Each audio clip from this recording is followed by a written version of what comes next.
Salam. Sizin videonuzu çəkə bilərik. Rəssamsınız da deyəsən, hə? Yoxsa aktyor, rəssam, insan. Artisti Salam müəllim. Necəsiz? Sağ ol, tanış gəldin. Mən özüm də aktrisalar ailəsində böyümüşəm, özüm də rəssamam. Mənə maraqlı idi sizin fikriniz mənim bugünkü geyimimlə bağlı. 1-dən 10-a qədər qiymət verəcəksiniz. Payız rəngi, payız havası. Mənə elə gəlir ki, mükəmməldir. Mən də bir sənətam ki, inan mən də elə yüksək qiymət verirəm. Bu üz görəsə görə yox ha. Həqiqətən çox xoş gəldi geyiminiz, zevkiniz. Sağ olun. 10 из 10. Мы в одной цветовой гамме, сестра. Гешейн, гешейн. Супер. I want you to rate from 1 to 10. Yes. For originality and creativity, that is very nice. I rate you a 10.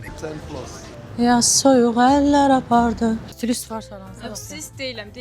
Fashiondan oxuram demək. Mənə maraqlıdır ki, siz mənim geyimi 1-dən 10-a kimi qiymətləndirəsiniz. Necədir? Ya amma açıq səmimi deyin. Burada gələndə yəni tərzinizi olduqca bəyəndim şəxsən özüm. 10.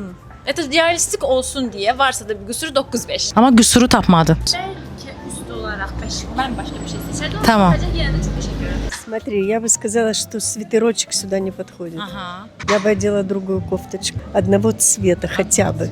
Okay.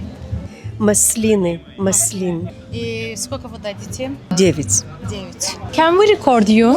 Okay, okay. Gülürdün.